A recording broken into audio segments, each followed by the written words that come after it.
achieve for both of them. When we talk about step one, we mean qualification to Orlando. That is the biggest thing for these teams to get locked down.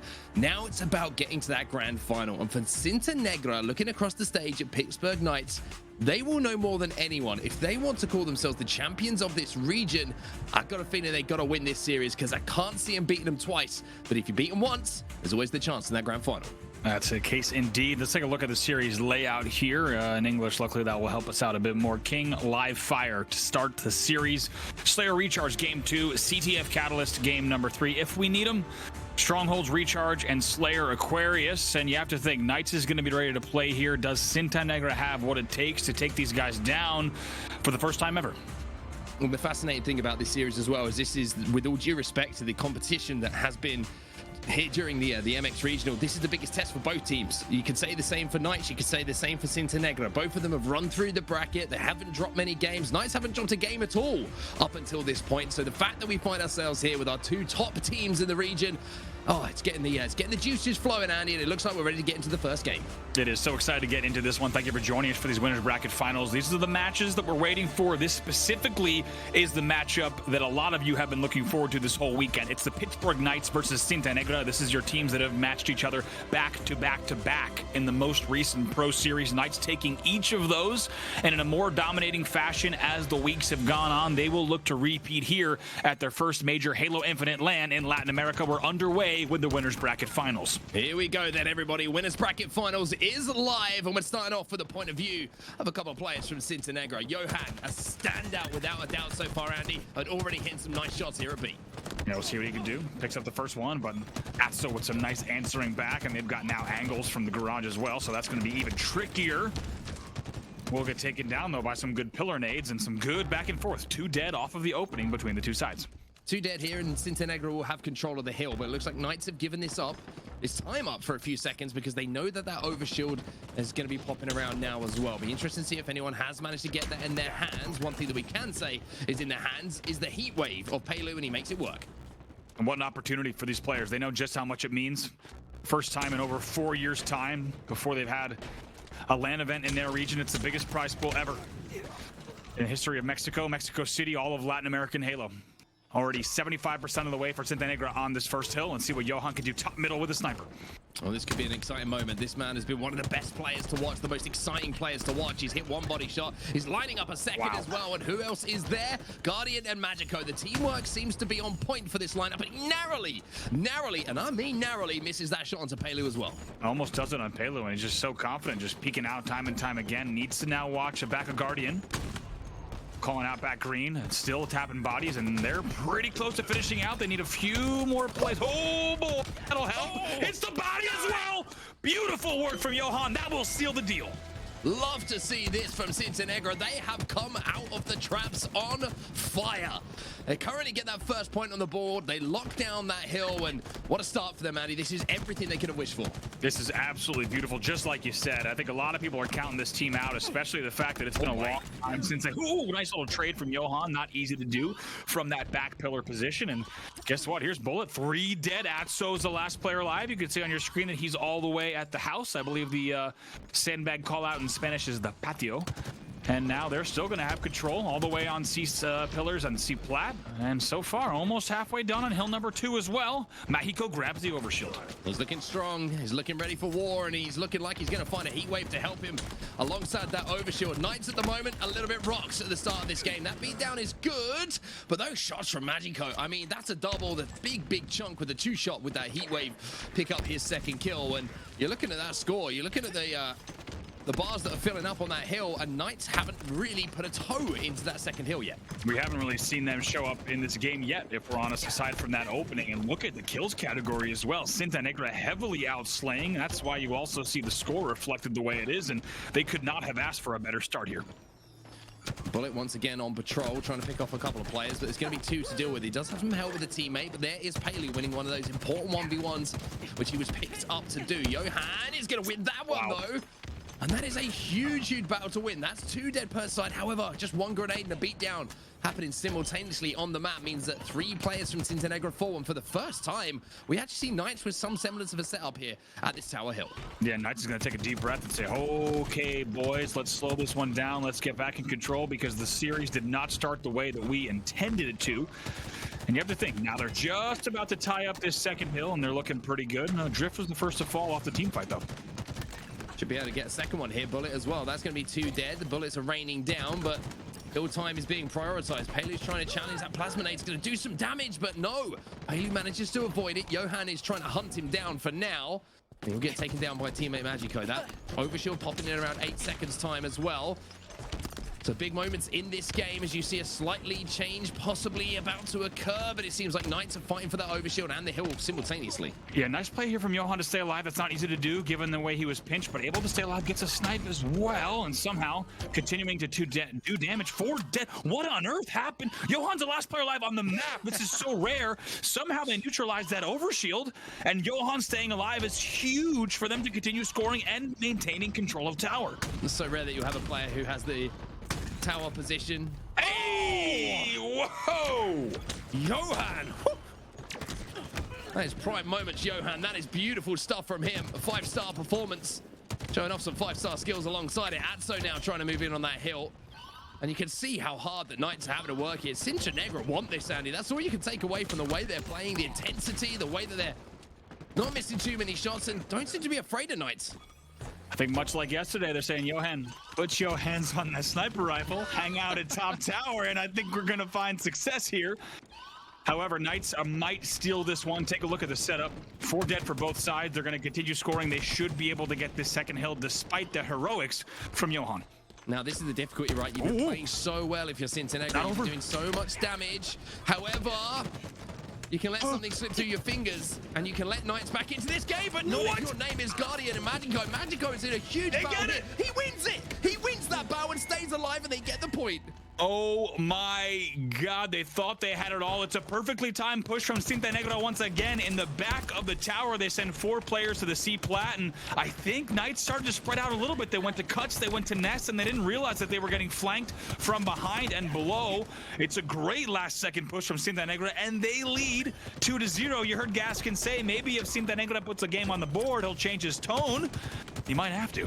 Let me tell you, my tone certainly has changed. I'm sure that everyone who's watching at home is watching this and thinking, hey, I'm staying for a little bit longer here. Tapping buttons as well. He's struggling a little bit in this game. He's 10-14 as yet another overshield goes into the hands of Cintanegra. They are dominating everything on the map. Objective, power-ups, power weapons, and that's why they have that 2-0 lead. Guardian gets good damage, but maybe not as much as he wanted on the timing push. That's pretty difficult. Tapping, staying alive here on the window if he can.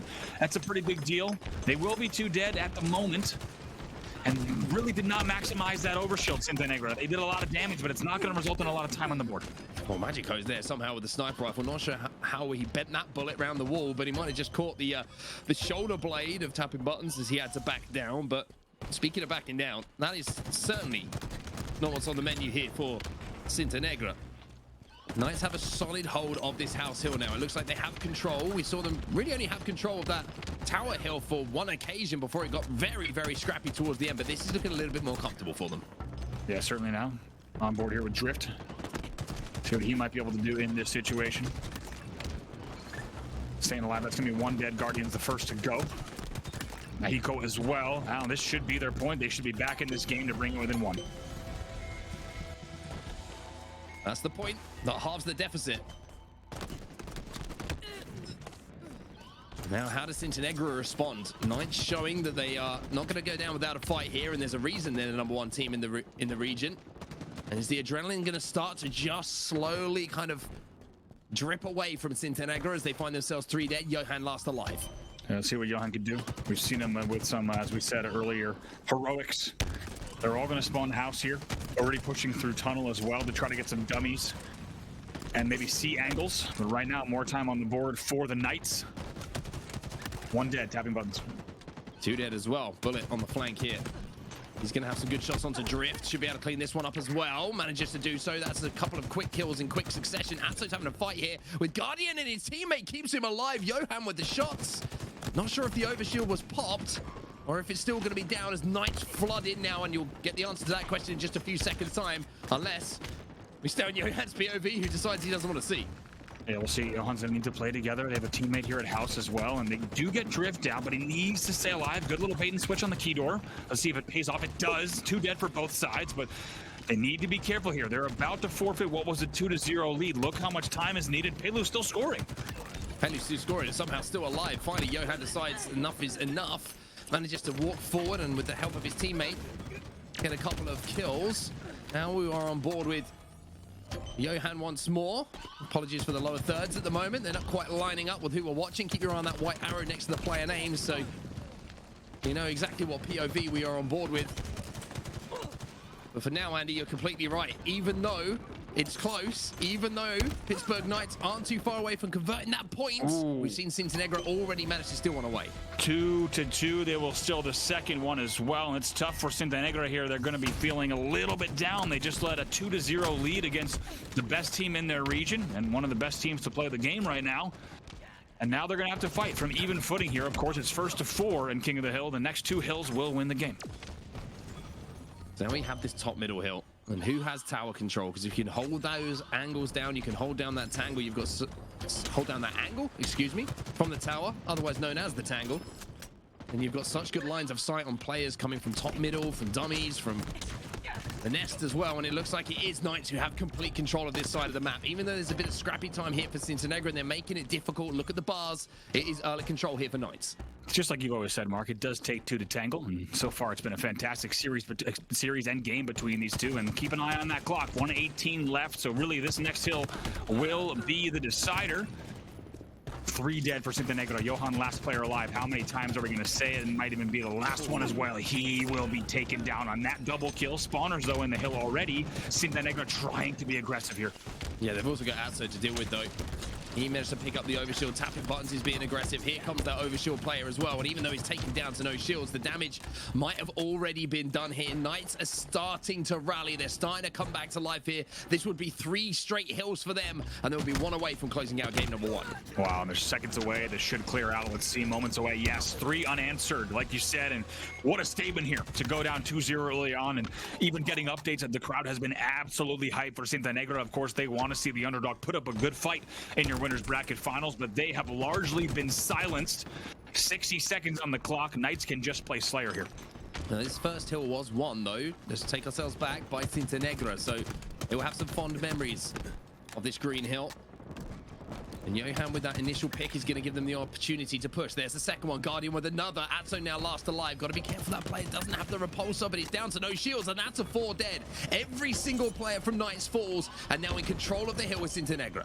Let's see, what can they do here? 53 seconds left. Of course, the clock will pause when that hill is controlled, so that is going to give us a little bit of extra time to play with. Magico on the flank here. Doesn't see anyone nest bridge. Right now, he is screaming. There's information here. There's no one up top. That means everyone's pushing low or sandbags. He should pick up the dub here. Very wisely plays his life first. The assist comes in. 2 dead both sides. 2 dead both sides. Oh, wonderful shots as well. Drifts get taken down. Wow. A huge double kill coming in from Magico, and what a magic play it was as well. When the pressure is on, every single decision he made there was perfect. They just need to do it one more time. This is beautiful from Cintanegra. This is what they were hoping to do. He picks up 1, picks up 2. Will he turn 3? Almost the triple on scoreboard, but plays like really should secure this for Cintanegra. That's 4 dead. 4 dead. Where's the last player alive for Cintanegra? He's inside of that hill. And by the time that Knights even get close to it, it might be over. There's 1 player who's going to be able to challenge, 1 player who's going to be able to contest. But he needs to be taken down. He needs to be taken down quickly. Now Knights have some presence on the map. Wow, look at Johan, the way he's playing this. They don't get it yet, though. They did not finish it. Who is around? Who's nearby? It's 3 dead. Guardian's last player alive. They didn't finish it. I don't know how. The push comes in. Can Guardian get it alone? It's contested. And somehow he gets it. Oh my God. Tapping. Either Devin gets killed in the hill, and with 30 seconds left, it will be flipped. Tied 3-3. This is a wild game number 1 here between these 2 teams. This is wild. This is crazy. This is Halo Infinite, ladies and gents, and this is why we love this game and we love this region. Both teams just going at each other, tearing it up here. on the main stage in Mexico. Tapping buttons starting to come to life a little bit as well. And when you need a player to step up, you want it to be your main slayer, the one with the most experience. How does Guardian do it in the end there? Somehow, in something like a 1v2, Tapping was in the hill. He had pressure coming in from back green as well. Somehow, the kill comes in. Great teamwork. That was the last player alive. They needed a hero moment. 15 seconds left. Keep in mind, that clock will freeze every time the hill is occupied. So now with 10 seconds left, this time could tick down. Cintanegra is going to try to win it, but it's going to be difficult with the slaying rotations. It'll be very, very difficult indeed. Cintanegra trying to keep an eye on that hill. Perfect shots from Bullet. As now That's going to be him it. just trying to maneuver around, but that is going to be it. We're all tied up here. It's 3-3, everybody. What a start to this series. Wow, and just when you thought Cintanegra was out in that game number 1, just when you thought the Knights had pulled off the impossible 3 unanswered in those last seconds, their last player alive, we'll see if we can get that in the replay package afterwards, is able to stay in for the split second that they needed. And I was a little bit nervous there because you saw some things happening on the side of Magico and a few other players, and they did not get in the hill right away. In the end, though, they get the last second to tie it 3-3 with 30 seconds left on the clock. That means the game type will be replayed, but we'll have to see exactly how the scoring will be in terms of if it will be a full reset, if first hill wins, things like that. We're going to wait on an update from league officials. We'll wait till they provide that to us.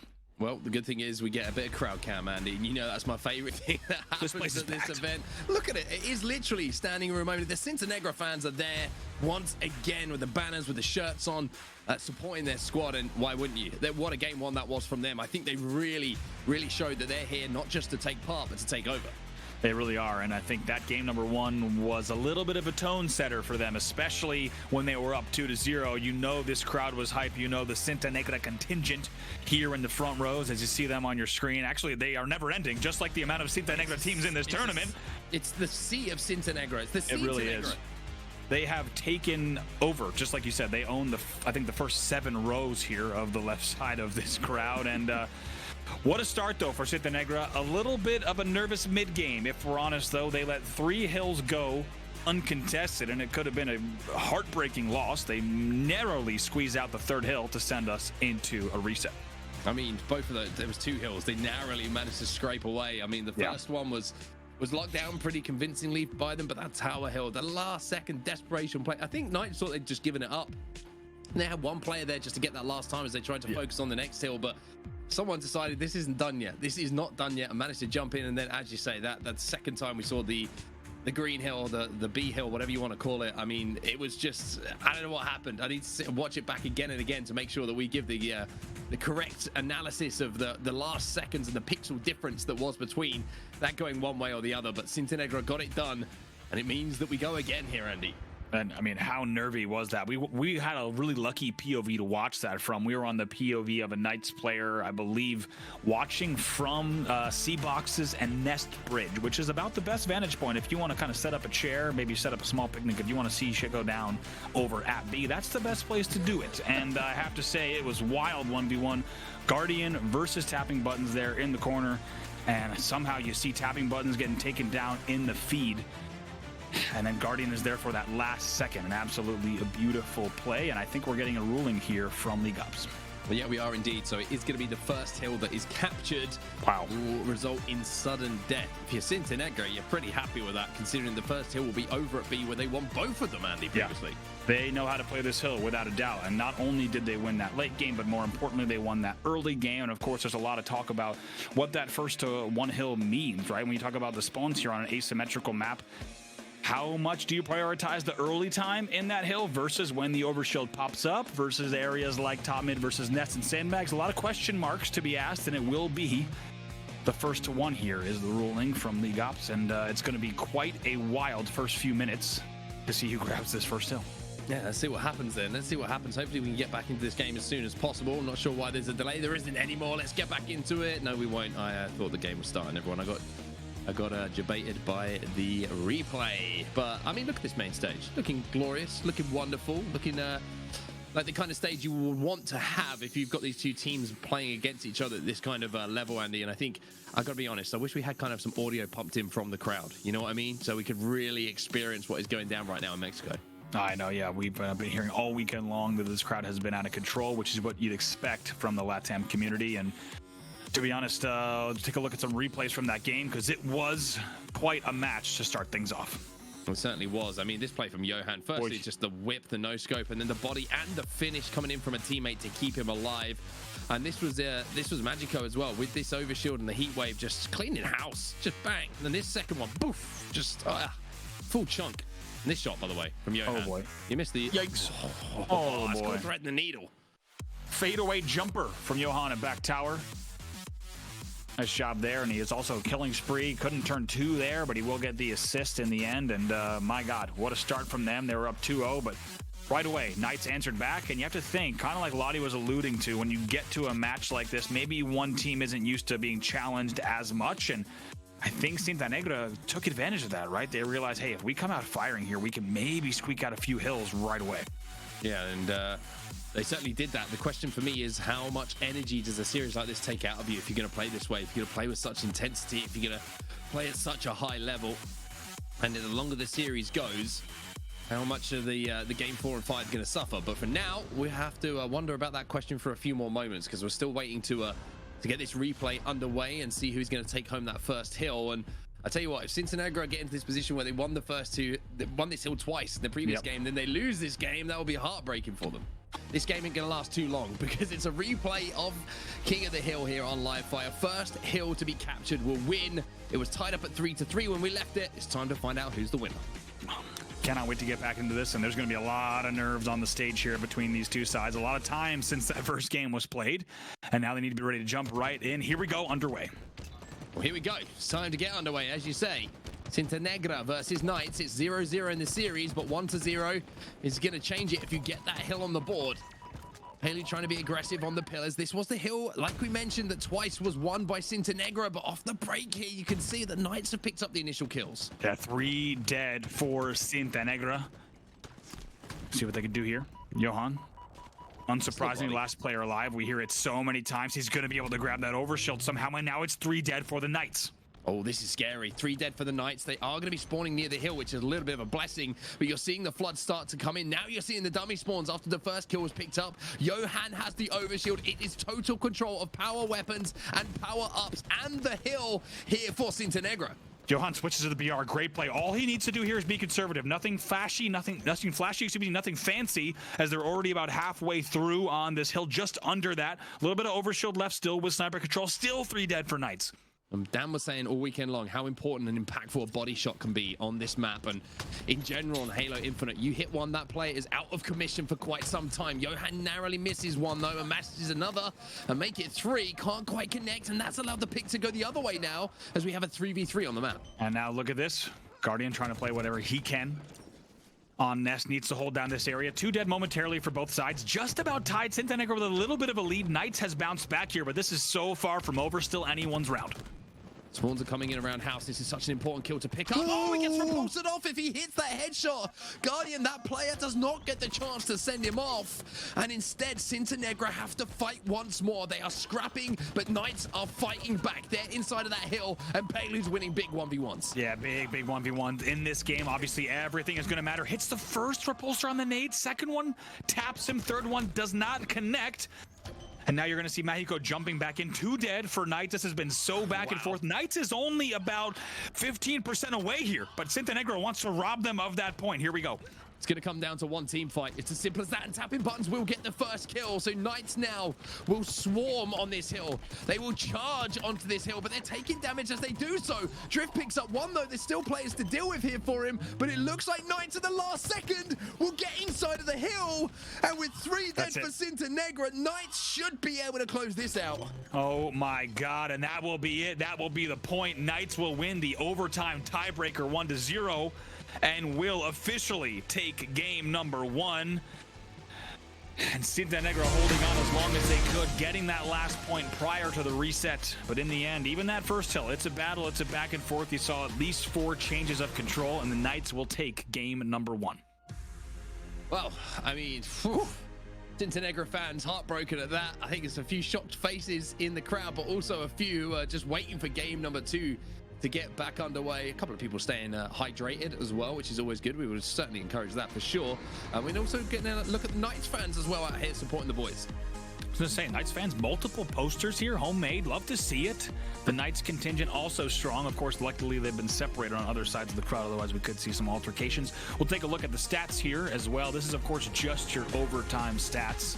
Not a ton of kills on the board overall, and to be honest, it's a pretty good slaying even from the side of Cintanegra, but it all came down to the timing and, as you said, the team fights.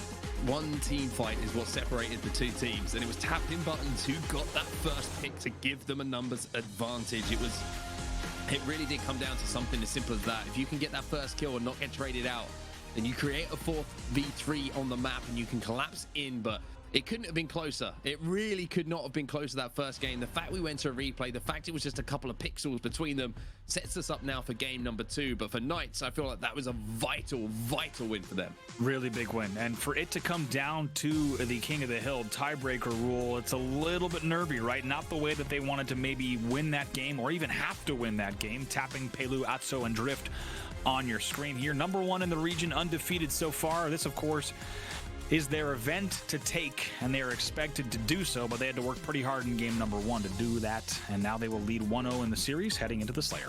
Still have that unbeaten record intact as well. Still not dropped a map, even though they were about as close as you could possibly get in that game number 1 to dropping a map.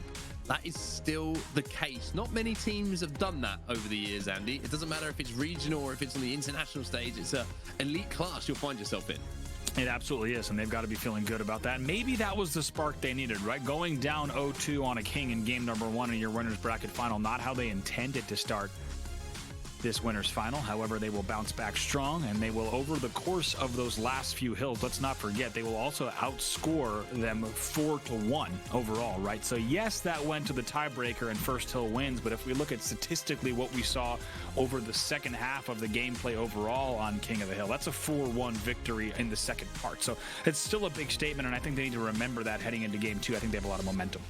All right, well, just obviously waiting to see what happens here, everybody. Your guess is as good as ours. It looks like we're ready to get into it, okay? You did get baited, by the way. Dude, it hurts. We'll never leave. I never we want did to see together. this fly through again. I never want to see this fly through again. But I do want to see gameplay, Andy, and I do want to see if Cintanegra can get back into this. That's the question, and we have to see how it starts. To be honest, what I'm expecting from Knights is a little bit more disciplined of a start, but the second they get the room and the openings to really blow the game wide open, then they're going to get aggressive. Maybe then they're going to hit those kind of high percentage plays where they take a little bit more risk. We'll see what they're able to do. 3 dead for Cintanegra off the opening bullet, last player alive. Well, very similar scoreline to what we saw in that first game. Exactly the same before we saw the restart. The difference is that Cintanegra have been moving, they have been grooving.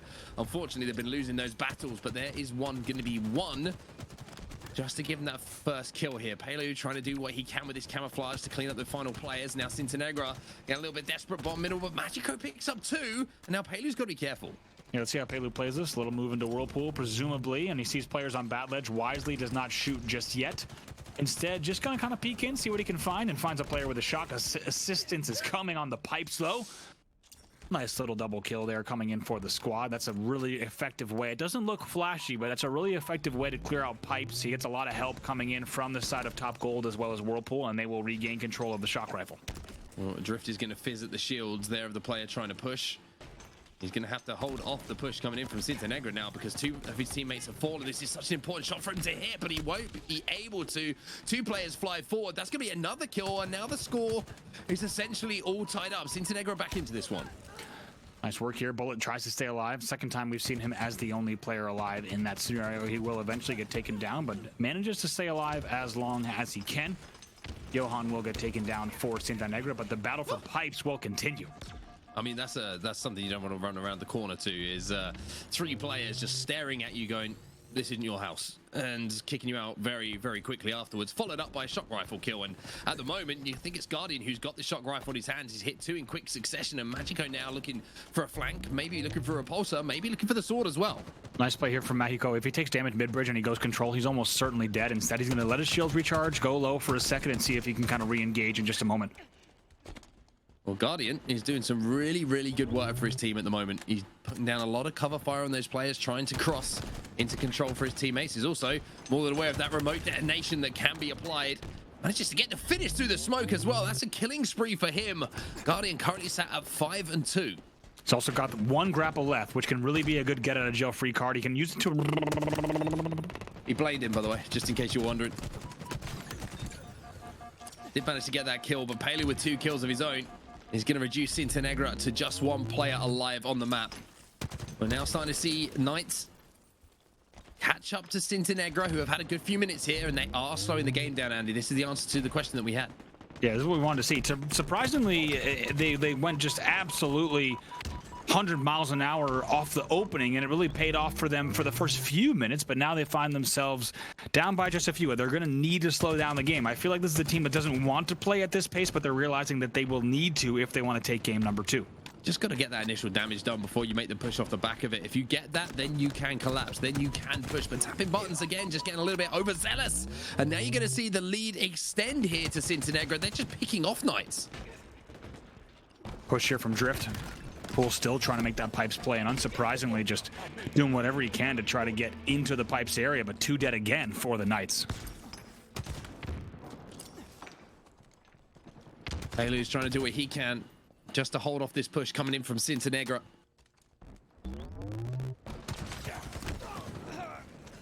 Nice green gun use though. Johan though is going to be there with the shock rifle again to do damage. Tapping buttons hits the death screen once more, and Cintanegra just picking them apart once more. Atzo now last player alive. He manages to find one, but that's going to give his position away, but he's going to be forced to try and make a play. My goodness, Atzo. When you've got to make a play, you've got to make a play. And stays alive doing it. Incredible stuff from Atzo. We know what this man's capable of. He's been doing it on the main stage for a long time. And maybe that's the spark that Knights needed for another heartbreaking comeback in game number 2 as well. You just got to be careful here. Can't get carried away with that moment, but you can carry on with the momentum. Another shock rifle kill here for Atzo, just whipping it into the face of his opponents. Gonna go ahead and probably recenter here on glass in just a second to try to get some new angles. There he goes, and knows that the long haul push is coming. Cintanegra's playing it slow, though. I like this from Cintanegra. They know they need numbers if they want to regain control. Also trying to stay alive in the batteries as well. He manages to eat 2 grenades, but he can't eat the beat down. And now you see Magico picking up another as well. So Cintanegra, even with these crazy plays that have been coming in the last few moments, are still in the lead and still picking away at these solo players being found on their own from Knights. They are only just over halfway done now. 31-28. The game has stayed far too close for comfort, and they need to make sure on this home stretch they are just as diligent in picking up the kills they need to. Well, Pelu is trying to pick up a few more kills. He's also got the shock rifle. He's trying to hit the grapple. He misses that one a little bit, though, and he'll get taken and punished for that decision. He tried to fly in on that player down on the box by the repulsor tunnel to finish off the kill, but just couldn't connect. 1 dead for each side here. Johan doing whatever he can to stay alive. He's 12-8 right now. Also Guardian 13-5. These are big numbers from these two. Once again, how many times have we said it? They've been popping off in these games. They will continue leading. Yeah, with great damage once again. Not only damage onto 1, but 2 as well, which allows a trade to come in. He finds himself as last player alive now and quickly repositions as he knows that he's going to be called out. So this is a really smart play, actually. Just getting out of dodge, trying to find a new angle and be a little bit elusive on the map. 42-33 now in favor of Cintanegra. This is the home stretch, and they've done the hard work at the mid-game. This 9-kill lead, they should be able to close this game out. Tapping, though, able to pick up some. That's 3 dead for Cintanegra. 43-37. This is not over just yet. Now, Cintanegra cannot lose this game. They cannot afford to, because if they do, it will be a repeat of what happened on game 1. So close, and then letting Knights back into it. Camo goes to Atzo. He gets spotted out, though. Magico with a huge moment for his team to take that power up out of commission. Wow. Superman flying across. Tapping tries to nail him out of the skies. He will get the assist as well. 44-41 now in favor of Cintanegra. Knights on the home stretch. They want to bring this back, but they do not have a lot of room for error. 2 kills, the difference between the 2 teams. Trade goes down, which will keep that 2-kill difference. Tapping buttons just looking for anyone to land a shock rifle shot on. But there is a couple of kills for Cintanegra. They get closer and closer now to that magical 50-kill mark and tying up the series at 1-1. Tapping buttons helps his teammates stay alive and does a huge amount of damage as well. This is the man who has the game in his hands. 47-45 now, Cintanegra. Like you said, tapping, game in his hands. They're going to allow players to be pushing in. Drops the sword wisely. He wants to sit back and anchor and hit the shots with the shock while the sword player can watch his corners. 2-kill game. 1 more to go, though. Cintanegra creeping closer and closer to that magical 50, but you can see that Knights now have slowed the game down. My question is it too little too late? Because ever since they've done this, they've managed to make that difference smaller and smaller as the time has gone past. But Atzo just looking for angles at the moment. It looks like he's going to make a ballsy play up here, top gold. See what he can do. He knows he just needs to head check really quick. Cannot afford to take too much damage. It's a very commonly naded spot as well at the end of long haul. Here's Johan just sitting on the other side of that POV, just watching the gold stairs. Tapping buttons, tried to peek, tried to pick away with that shock rifle, but couldn't connect. Johan and the rest of his team, good pressure from them. There's a repulsor play to come in, but the kill will be traded out. Guardian now's weak, and it will be a win here for Cintanegra. We are tied up at 1-1, and Knights lose their first game of the tournament. 50-48 in the end, and let's not forget, Cintanegra was leading heavy earlier on. If we took a look at those scores, let's not forget, Cintanegra, if we take a look back at one point, players on your screen, Guardian, Johan, Bullet, and Magico, amazing stuff from them. They were leading 43-34. That game should not have ended 50-48. It was almost a little bit of deja vu and a repeat of game number 1, but they will do the task, and they will close out game number 2 by a narrow win, 50-48, and the Cintanegra fans are happy about it. Yeah, there's some smiles on your faces, and even with the mask on, you can see it in the eyes that everyone is happy in the Cintanegra segment right now, and that is it's getting bigger. I swear it's getting bigger, the amount of fans right now. You see this? Like, I swear it was like 10 seats wide a minute ago. They've added an extra row on the end or two. Oh, by the way, Camp Cintanegra, that's a summer camp that I want to go to. All those people look awesome. 50-48 in the end in game number 2, and this has been a series that has delivered. We knew the winner's bracket final was going to deliver. We also had a feeling it was going to be these two teams, and that is exactly how things have gone down today. Let's take a look at some of the stats. There you go then. Tapping buttons having a slow game. Again, a couple of slow games for him, even though he did make that huge play that changed the tide of that restart and that sudden death on the first map that we saw, King of the Hill. But Pelu, once again, pretty decent performance from him, but it was all about Atzo. I mean, some of those shots he hit mid-game kept Pittsburgh Knights even close. It could have been complete blowout if it wasn't for Atzo doing what he did. But on the other side of things, you're looking at Magico. I mean, 15 kills for him across the board. You're looking at good stats for pretty much everyone. Only Bullet really not being in the same kind of category, but nobody being an easy death, which is always what you want to see. I mean, amazing stuff here, especially from Cintanegra, because of the way that they found that resilience and they dug deep. In game number 1, they blew a 2-point lead, and they're unable to convert on the final point as well as the overtime point. Here, they found themselves in a pretty dire situation, right? It came down to 48-47 after being 43-37. Should not happen. That's an unbelievable comeback from Knights. It speaks to their talent and just how much they have in the reserves when they really want to go at 110%. But to be honest, the fact that Cintanegra is able to close that one out the way they did, I think it shows a lot of heart and a lot of resilience, because it's easy to realize, oh my God, we've blown this, right? We just had a 10-kill lead, and somehow it's 48-47. It's easy to start second-guessing when you're coming around corners, when you're making play calls, when you have to grab grapples, camos, shocks, etc. And especially when you had a player like Tapping, essentially with the shock rifle for the entire end of the game. It's a lot of good resilience from Cintanegra. It's good to see them take the game number 2, and now we're tied up 1-1. And as you said, the first loss in the whole tournament for the Pittsburgh Knights. Yeah, I think it's a really good point you make there at the end of that game as well, right? It's so much more difficult knowing you don't have that shock rifle. If you've got the shock rifle, if you're down or if you're up, it doesn't really matter, because you know you're going to get some damage down. You know you've got the opportunity to hit a headshot to create space elsewhere for players to do things. But if you're on the receiving end or you're on the other side and you know that that shock is about, and you know that there's an opportunity for you just to try and get information, you get picked off, and you can lose the game off the back of that. So a huge amount of credit has to go to Cintanegra to how they played that end game for sure. And Atzo, I mean, this man was hitting shots like this one here. I think it's the one just afterwards as well that was just absolutely ridiculous. I mean, it really was. And if you had the score hidden during those moments and you only saw those highlights, you'd be thinking, okay, Pittsburgh Knights is walking away with this one for sure. But really great pressure all game long from Cintanegra. And even when they had the lead reduced to just 1 kill, they made sure to play. Look at that great push. That's a great example, right? When you're sending a player outside gold who's checking glass, it's so easy to just send one player and they get absolutely lit up from a catwalk and top control. In that scenario, Johan does the opening damage. Another player comes in second to fly to glass to clean up the kill. Little things like that, little teamwork. It's hard to make that happen on the main stage, and they really pulled it off. It's a great finish for them. And now they have to move on to Catalyst for some capture the flag. This is going to be our next objective game type. And I feel like Cintanegra now are just saying, I'm good to go. Get me back on that main stage. Of Pittsburgh Knights are probably thinking we got away with game number 1. We couldn't get away with game number 2. And we've got a real series on our hand here. And I feel like, you know, you look at the Pro Series in the build up to this and you're saying completely rightly that the Knights seem to be making that gap a little bit bigger, a little bit bigger, a little bit bigger. We don't know what the online implications are between these two teams. I can bet you any money in the world that Cintanegra are desperate to play these guys on LAN.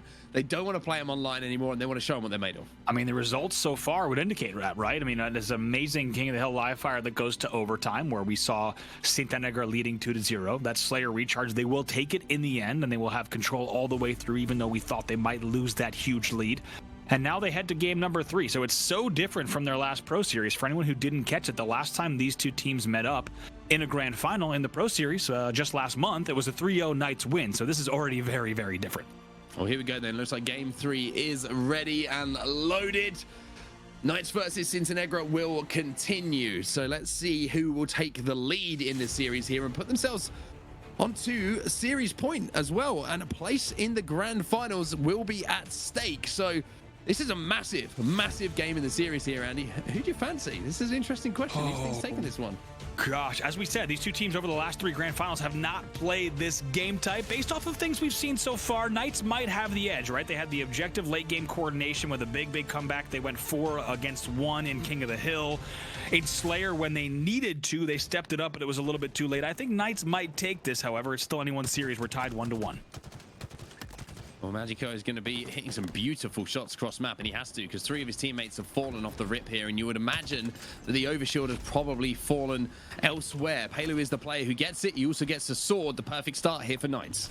I mean, Pelu, a while ago, he evolved into Pelu God. Now he's evolved into Pelu God with the overshield and the sword, which is an even scarier proposition. He's probably going to pick up this one pretty easily from the bottom of the stairs. That'll be 2 dead for Cintanegra. Here comes the push. I was going to say also something the marketing team might have to look at, because that is not something that fits on a t-shirt for many people. But I'm sure that his gameplay is certainly going to be something that people will be clipping and shipping for quite some time. This is a great setup here for Knights as well. They seem to have cover in the base. They've got Drift running the flag.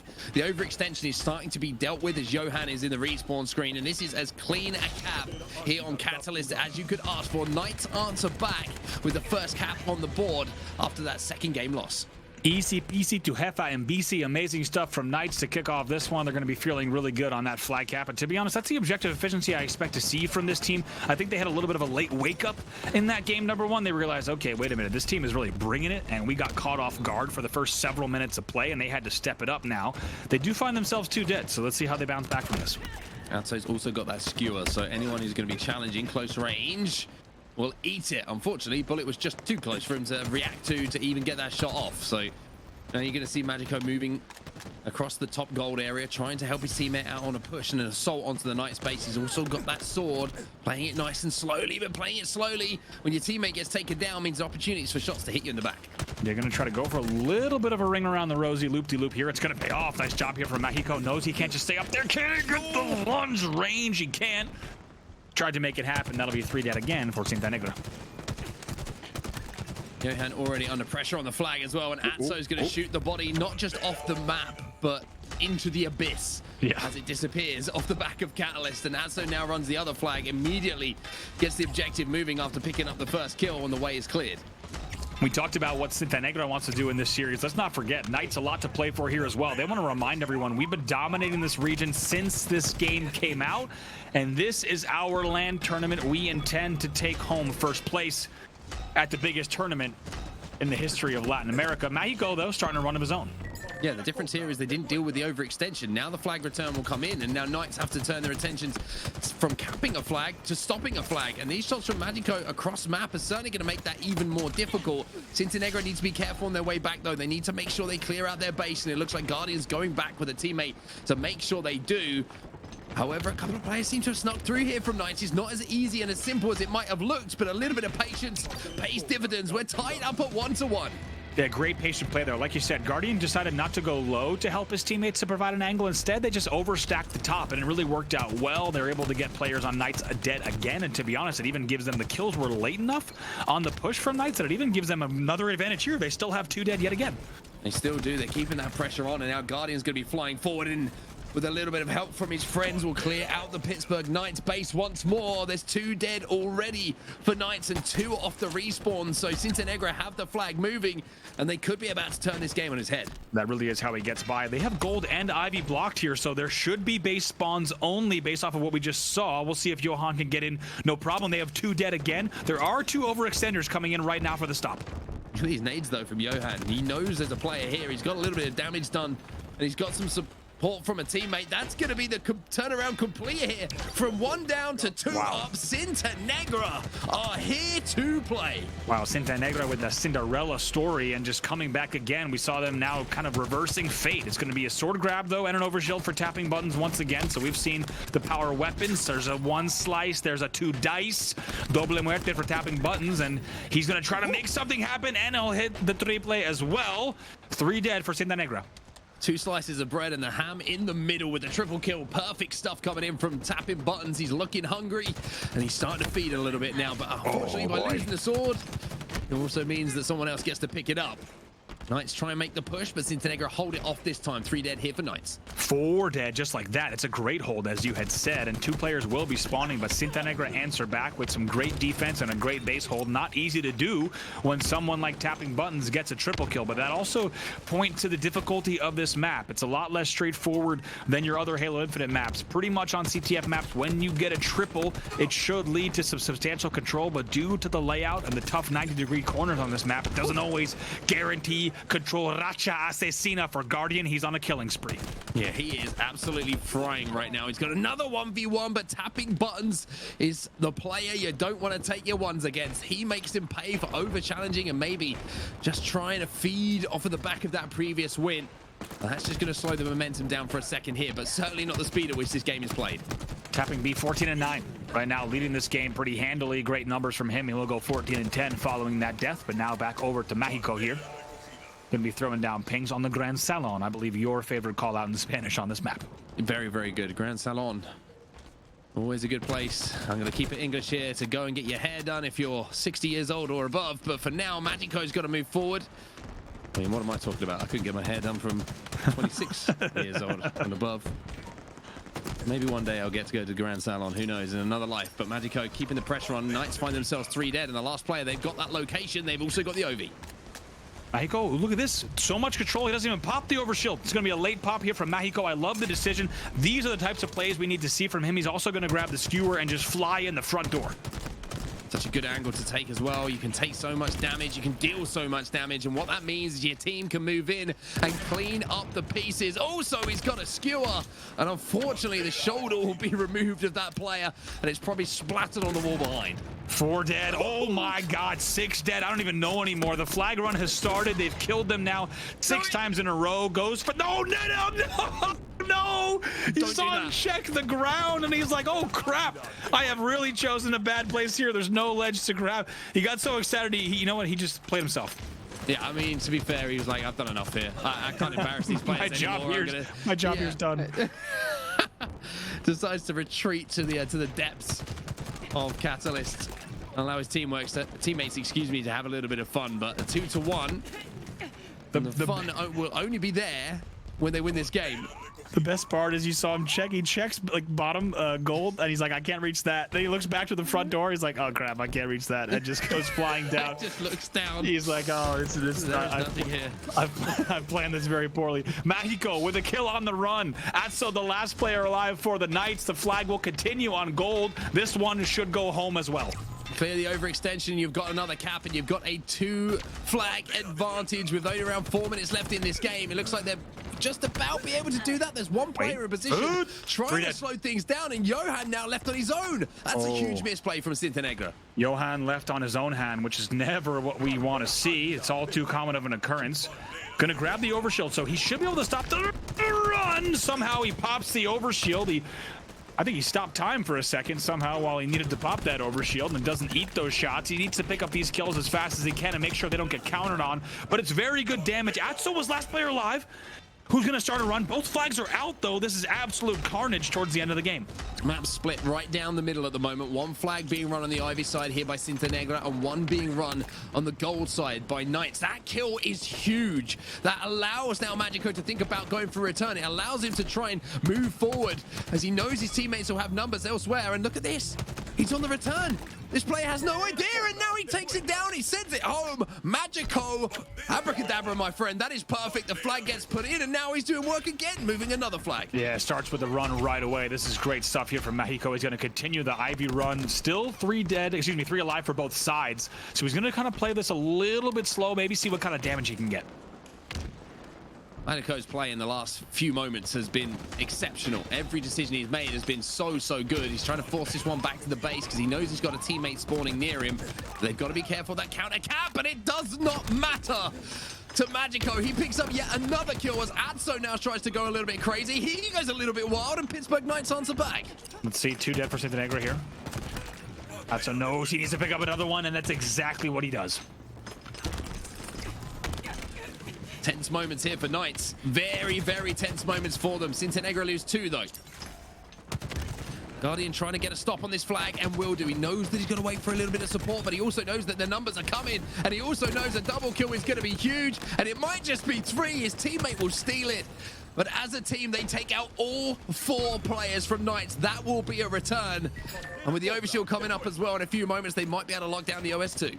Yeah, 2 minutes left on the clock here. That's exactly what you wanted to see if you're a Cintanegra fan or one of the 7,000 in the venue here. We know you're pretty excited based on what you're seeing on screen. It's been really good late game performances from them. We got to talk about Magico, 27-11 in the game right now. And Cintanegra, just a little shout out to the owner of Cintanegra. Apparently there was a tournament in the top 10 teams and travel coverage to come to this event. So there's 10 in total Cintanegra teams, and obviously Cintanegra supporting the Halo scene immensely in the Latin American region, which we absolutely love to see. And I tell you what, your boys are doing you proud right now. They really are. This is great so far from them in this game, and Atzo knows he needs to pick up this kill. He's able to do it. 1v1 here, but Johan running another flag. 2 dead for the Knights. 2 dead for the Knights. No one on the overextension as well. It's a clear run home here for Johan. He's going to slide this one home. A little hop, skip, and a jump. A few grenades, but he doesn't mind because it's going to be another flag on the board here. It is looking like a Cintanegra show.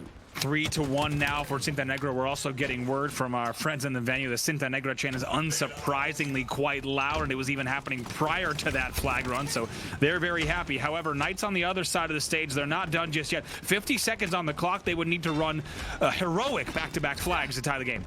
Well, Atzo's trying to do part 1 of that, and he's starting to write the first part of the script. He's got this one back to his base. He's got a little bit of support as well, but he's also got a player that's behind him causing him problems. So now the stall comes in. 2 players and 2 of his teammates have fallen, and so does he. The return will be comfortable here for Cintanegra. Wow, very comfortable. 1 now is just not going to do it. It's not enough time as we take a look at the time on the clock. 21 seconds left before this will be over, and right now it's just defense for Cintanegra. And they only need to pick up a couple of kills here, and it will be the game. They will go 2-1 up in the series. They will have the lead, and Johan has got one thing in mind. That flag does not move, and if you dare try and get it off that flag stand, I'm putting you in the death screen. Johan says, keep your hands off my flag because it is a Cintanegra win. They will win the game 3-1. And you know that the Cintanegra fans on your screen, they are hyped, and it will be a series lead for Cintanegra. They win games 2 and 3 to now lead the series 2-1. Incredible performance this from Cintanegra. We were wondering who's going to stop Knights in the region. Well, the answer is starting to appear in front of us in this series. They are up 2-1, and they are absolutely loving what those 4 gentlemen are doing on stage right now. I mean, they gotta be, right? They also went, I think they found about half of Mexico City and brought them here in Cintanegra jerseys, and they are representing and certainly rolling deep, in the words of Richie Hines. 3-1 is your final score. It's a really great performance from Cintanegra to somehow sneak out the lead, and what a treat. Like we said, we hadn't seen those 2 teams play that game type over the past 3 tournaments in the last 2 months of play, and Cintanegra will be the team that gets the dub. I mean, what a performance it was as well. It was not just a good performance. It wasn't a scrappy performance. It was a It was a slappy performance. Yeah, I agree with you. And look at Johan right now. He's not just trying to get himself going, get the hands going. I reckon he's trying to get the crowd going as well, understandably so. Oh boy, these guys are stoked on the way that they've been playing here. It's been a fantastic series so far, and this one has delivered, Mark. We were excited about it. We know many of you at home were excited about it as well, but this certainly is one of my favorite series in a very long time. And once again, we get to see the Cintanegra. They're on their feet, and we're in the middle of the series right now. Imagine what they're like during the game. You can only imagine. They are passionate out here in Mexico City. And I tell you what, Andy, I would love to be in that room if Cintanegra managed to take home this next game, because that roof is going to come off. Oh, we're going to get crowd cams. I'm going to look for the videos on social. Also, you got to be afraid for Pittsburgh Knights, because if they win this, they're going to get beat up by about 75 people, which is absolutely terrifying. And they're thinking, oh my God, we got some fans in the room, but this Cintanegra crowd is pretty serious. So you know that they're loud, you know that they're proud, and they've been a big factor in the series so far. They now lead 2-1. We're hearing from some of our good friends on site as well. There's the Cintanegra chant out again. And I've got to give credit here to Cintanegra, because even though there's a lot of hype and there's a lot of emotion inside of the arena at the moment where they're playing, they look calm and they look composed, and they look like they want to get the job done. They know that this is just another game for them to take home, and then they're in that grand final. That's it. They know that this is exactly what they prepared for day in, day out. All these are the same game types they've played online for many, many months. And to be honest, it's the same Pittsburgh Knights team they've played for many, many months as well. Let's take a look at some of the highlights from that game, because it was another great one. Yeah, why not? Let's have a look at some of the highlights. And Magico, for me, standout performer for his team. He was just doing so much work, and it was work that was it was effective work, and it was, what's the word I'm looking for here? It was impactful work across the map. Every single time he picked up a kill, there was a deliberate thought behind it, what the next move was going to be. If it was a flag getting moved, if it was to try and stop a counter cap, if it was an overextend, everything he was doing, the prioritization was so good from him. Yeah, it really is. And even at this stage of the game, take a look, 16-8 from Magico, 17-8. You can't even keep up with the numbers during the highlights. Even though we saw, once again, a lot of moments of greatness from the Knights, and when you watch the highlights, they're picking up doubles, they're picking up triples, but really the overall game management was in the hands of Cintanegra.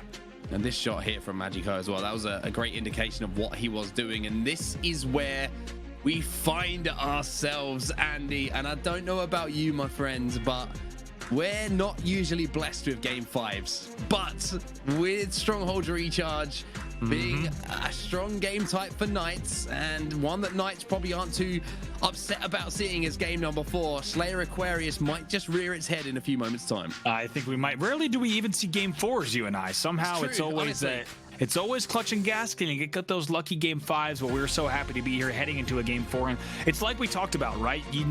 If you're on Cintanegra, you wanted to win that game 1, because as you had pointed out, Mark, this would be a 3-0. If they won that overtime single hill, it's crazy to think about that they would have 3-0'd the Pittsburgh Knights, the undefeated team, not just in series, but in games at this tournament. This is the first time that Knights have had to play against them on LAN on Halo Infinite, and it is a different beast they're coming up against. Backs against the walls. What does Knights do? We've seen it time and time again, right? They're down 2-0 in game number 1 as we are underway here in game number 4. They have had incredible comebacks in this series already, narrowly stealing game number 2. Let's see what they have in store here. 2-1 in favor of Cintanegra. If they win, they will send the Knights to the elimination bracket and their first ever series loss. However, if Knights win, we are going to a game number 5. Well, it's a 2v2 on the map to start with, although it looks like the better of the opening strategy was actually picked up by Knights. Cintanegra and Bullet get a little bit lucky in that fight, to be honest with you. It should have been a little bit more simple to deal with that camo player. Tapping buttons hits the nice drop slide to make his way over to Sword. I've seen a few players, too foxy, sorry to call you out, my friend, but hit that slide and go disappearing off the back of the map. But for now, tapping buttons, he's got a little bit more restraint. Tapping B going to become Slicing B as he upgrades himself and evolves to an even stronger form, which is terrifying to think about. Guardian, though, cleaning out gold. He's also got the shock rifle in hand and wants to do some damage across the map.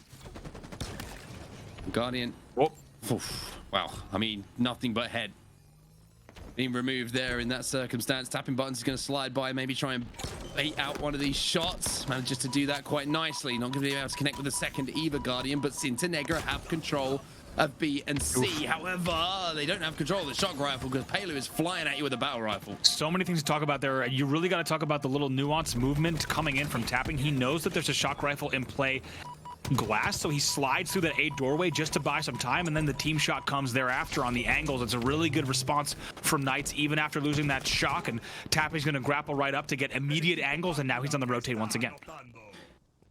BNC in their control for now. And just another thing to talk about here, you get into the grand finals, a huge jump in prize pool, right? You go from $6,000 all the way up to $11,000 just for getting into that grand final. So a real opportunity here to make a lot of money for the players who are involved. Tapping buttons at the moment, he's just swinging around, but unfortunately, he's not going to be able to do too much. But tapping buttons, the kind of player when everything seems to be going wrong, he'll still make a little bit of magic happen. I mean, that is a perfect example of what Tappy could do, right? Grapples up, even gets a good angle. Even though he was taken down, he gets that death stick. That's absolutely huge. BC still in control now of Cintanegra as they will look to rally back. And it's only just about a 20-point game here. These two still neck and neck. Yeah, no triple cap either for either team so far. And that's been something you want to avoid when you've got teams playing at this level. If you get under that spell of that triple cap, it is a horrible, horrible place to be. And you can be punished and have to find yourself scrapping to even get hold of one stronghold, let alone two to get scoring in. Johan with the camo and the sword, though, is going to be a problem here, and also going to be a problem as he jumps into B. He's also going to grapple onto the back of this player and drag him down to the ground. Now he's going up for the shock. He wants all the toys as well as the stronghold. Really nice work here. They're going to get B as well. They're going to lose C here, but even though they had 4 dead, they lost B, but it's because they put all their eggs into the A basket, and now off of those rotates, they will now hold A and B, and just like this, we will see a lead change. Cintanegra takes the lead in game number 4. These guys are impressing me more and more every single time I see them. There seems to be an organization about them. There seems to be a co-organization about them. And at the moment, they're also not missing too many bullets, even though Johan's going to have to escape here with the grapple. But good job to recognize that danger was coming. Yeah, good job there from Johan. Just like you said, it looks like he got caught out, but instead grapples right back, and he's going to stay alive. That will be 2 dead for both sides. Losing A, though, so he does need to circle back. Losing A just for a second, though. He's going to re-challenge, and he gets the trade as well. Magico moving in on C. Should be able to deal with the player in B. This is a massive play here from Magico. He gets 2, and that will guarantee C to be flipped. Oh, and last player alive is going to be in B as well, and shots going down on the batteries. This is beautiful play from Cintanegra, and it is perfectly timed. The hype in the venue as well, we're hearing, is hitting, I think, astronomical levels. So impressed with what we're seeing from Johan and Magico. Both of them have 9 kills apiece in this game. They will continue leading and continue scoring. Cintanegra do lose 3 players, though, so they might well lose C control. However, they're inside of B. They don't care that they've got no one there. They're going to be able to get inside of B. They're going to cause a ruckus, and now you're going to see kills being picked up, and just like that, the kills and the amount of people alive on the map flips on its head. Cintanegra, from a horrible position, somehow keep control of A, flip B, and now they can pressurize C as well. This game is flipping on its head. This region is flipping on its head. Anyone watching from Latin America who has watched peripherally, especially anyone who's in the venue in Mexico City, probably cannot believe what they are seeing. You've heard these team referred to as the final boss of the region. We don't use that term lightly. We would not throw around a team name like Final Boss. These guys have been undefeated, and right now Cintanegra wants to send them to the elimination bracket. I love the fact that my Final Boss Carbon prediction is looking a little bit more realistic at this point. It seems like this might be the kryptonite. It might be the team to finally stop the dominance, and Cintanegra, they've got a long way to go, of course, and even though they've done a lot of work in this series so far, it's only half of the job done so far. AC in control of Knights, but the score heavily in the favor of Cintanegra. Yeah, it absolutely is. It's a great start from them, and we've seen them close out games. We've seen them do it on Recharge, and we've seen them more and more, especially after that first one. You got to think maybe they learned their lesson that they cannot crumble at the end of the game, and that's all they need to do here. So far, it's a great first half of the game. They need to have a great second half as well. Bullets managed to get control of C here, even though his teammates have all fallen. Tapping buttons is going to slide in and try and recapture it now because they have to deal with this 1v1. It becomes a 2v1 just out of nowhere again.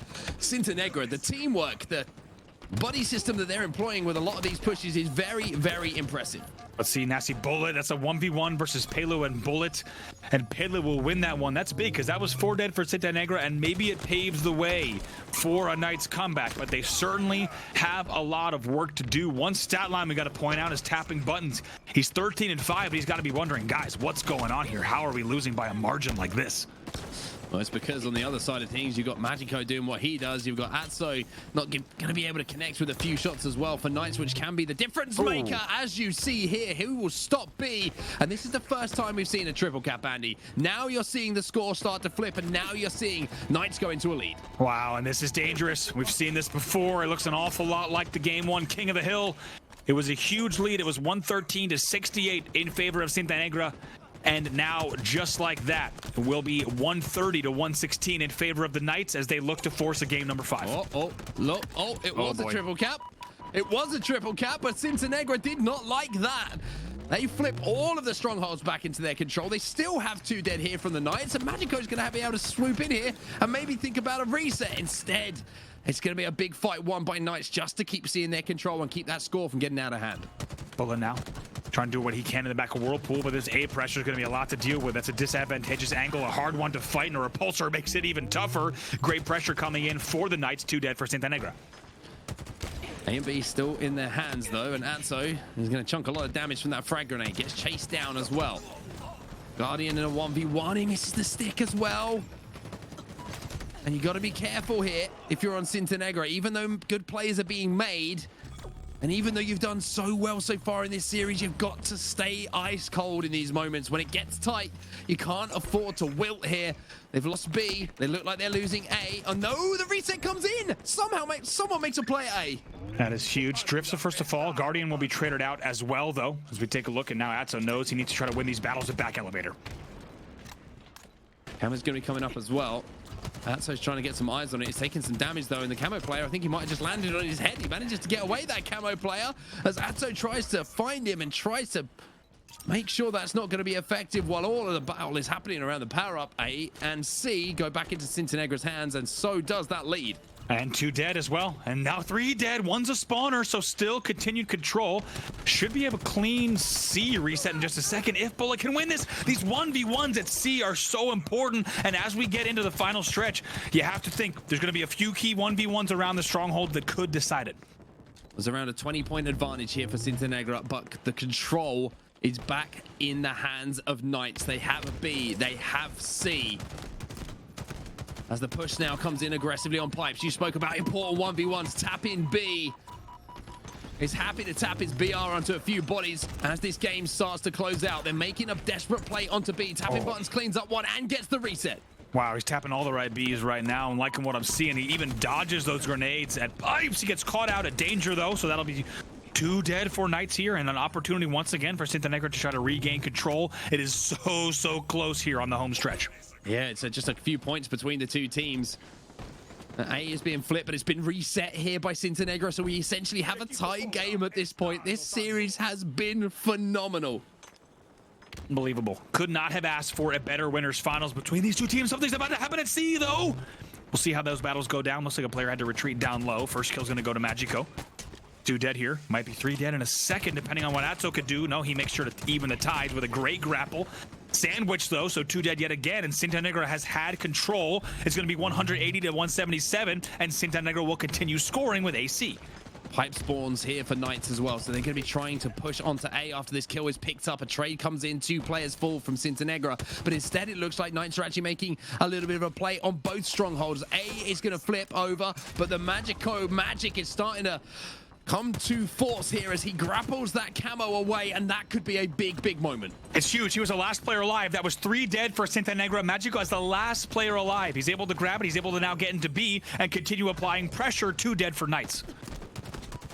Camo play on B will flip it back into favor of Cintanegra as well.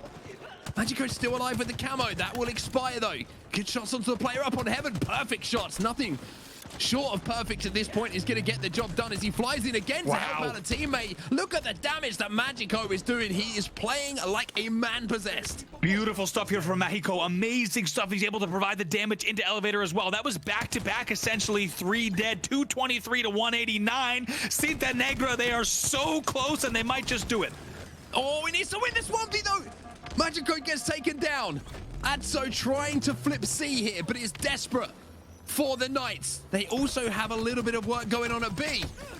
Johan, he wins a 1v1 and he survives. Rechallenge comes in. He'll buy a little bit more time for himself. Johan somehow or other is still alive in this situation as 3 players now fall for Knights. And A is being flipped over by Cintanegra. It's all about that A flip.